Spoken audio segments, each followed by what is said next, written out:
Hello, my name is Jay and I am a member of St Anne's Church, and some of you may know me from the Word. Well, we're continuing our Bible story telling about from the true story about Jesus from Mark's Gospel, and we're reading from this Bible. Now, in our earlier stories we heard that Jesus is King, and what I want you to do is to listen very carefully to today's story. And I want you to see if you can answer the question, what is Jesus the King of? So, here we go. That evening, Jesus said to his followers, "Come with me across the lake." He and his followers left the people there. They went in the boat that Jesus was already sitting in. There were also other boats with them. A very strong wind came up on the lake. The waves began coming over the sides and into the boat. It was almost full of water. How would you think you'd be feeling? Oh, I think I'd be terrified that the boat was going to sink. In any case, Jesus was at the back of the boat, sleeping with his head on a pillow. The followers went to him and woke him. They said, "Teacher, do you care about us? We'll drown." Jesus stood up and commanded the wind and the waves to stop. He said, "Quiet, be still." Then the wind stopped and the lake became calm. Jesus said to his followers, "Why are you afraid? Do you still have no faith?" The followers were very afraid and asked each other, "What kind of a man is this? Even the wind and waves obey him." Fancy that, how amazing! The wind and the waves stopped just because Jesus told them to. Now, Jesus and his followers went across the lake to the region of the Gerasene people. When Jesus got out of the boat, a man came to him from the caves where dead people were buried.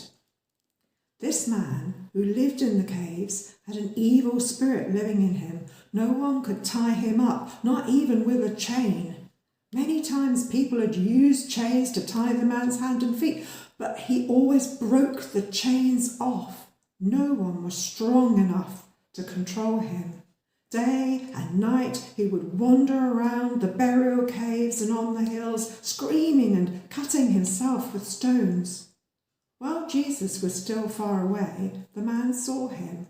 He ran to Jesus and knelt down before him. Jesus said to the man, "You evil spirit, come out of that man." But the man shouted in a loud voice, "What do you want with me, Jesus, Son of the Most High God? I beg you, promise God that you will not punish me." Then Jesus asked the man, "What is your name?" The man answered, "My name is Legion, because I have many spirits in me." Now it says at the bottom here that legion means very many. A legion was about 5,000 men in a Roman army. Let's go on with the story. The man begged Jesus again and again not to send the spirits out of that area. A large herd of pigs was eating on the hill near there.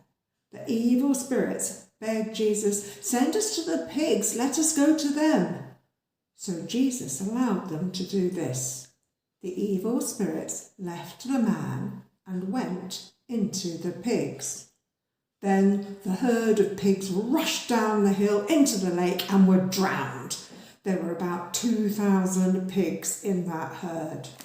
Whee! Oink, splosh! Jesus won, evil spirits nil. Gone. Let's continue with the story. The men who took care of the pigs ran away. They went to the town and to the countryside, telling everyone about this. So people went out to see what had happened.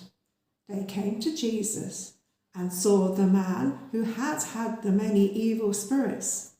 The man was sitting there, clothed and in his right mind.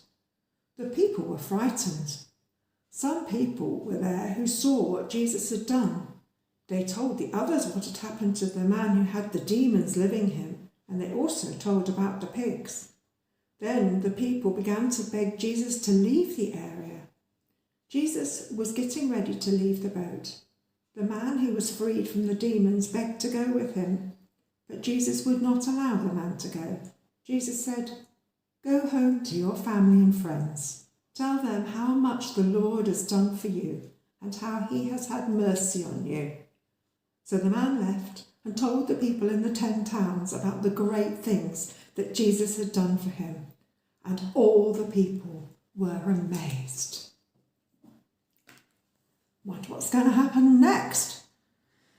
Jesus went in the boat back to the other side of the lake.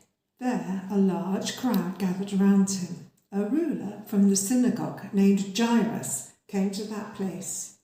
Jairus saw Jesus and bowed down before him. The ruler begged Jesus again and again. He said, "My little daughter is dying. Please come and put your hands on her so she will be healed and will live." So Jesus went with the ruler, and many people followed Jesus. They were pushing very close around him. A woman was there who had been bleeding for the last 12 years. 12 years she'd been ill. That's longer than most of you have been alive. She had suffered very much. The doctors had tried to help her. She'd spent all the money she had, but was not improving. She was getting worse. When the woman heard about Jesus, she followed him with the people and touched his coat. The woman thought, "If I can even touch his coat, that will be enough to heal me." When she touched his coat, her bleeding stopped. She could feel in her body that she was healed. At once, Jesus felt the power go out of him, so he stopped and turned around. Then he asked, "Who touched my clothes?"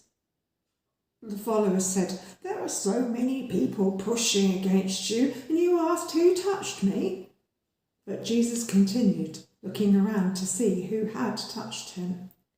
The woman knew that she was healed, so she came and bowed at Jesus' feet. Shaking with fear, she told him the whole story. Jesus said to the woman, "Dear woman, you are made well because you believed. Go in peace. You will have no more suffering." Jesus was still speaking to her when some men came from the house of Jairus, the synagogue ruler. The men said, "Your daughter is dead. There's no need to bother the teacher now." Poor Jairus, his daughter is dead. What do you think is going to happen now? What's Jesus going to do? But Jesus paid no attention to what the men said. He said to the synagogue ruler, "Don't be afraid, only believe." Jesus let only Peter, James and John, the brother of James, go with them to Jairus' house. They came to the house of the synagogue ruler, and Jesus found many people there crying loudly. There was much confusion. Jesus entered the house and said to the people, "Why are you crying and making so much noise? This child is not dead. She is only asleep." But they only laughed at Jesus. He told all the people to leave. Then he went into the room where the child was. He took the child's father and mother and his 3 followers into the room with him. Then he took hold of the girl's hand and said to her, "Talitha cum." This means, "Little girl, I tell you to stand up." The girl stood right up and began walking. She was 12 years old. The father and the mother and the followers were amazed. Jesus gave the father and mother strict orders not to tell people about this. Then he told them to give the girl some food. How amazing is that? Well, Jesus showed that he is king over nature. The wind and the waves obeyed him. showed that he's king over evil. Those evil spirits were defeated. He showed that he is the king over illness and sickness. And finally, in the last part of our story, he showed that he is the king over death itself. Jesus is the king over everything. Thanks for listening. Bye-bye.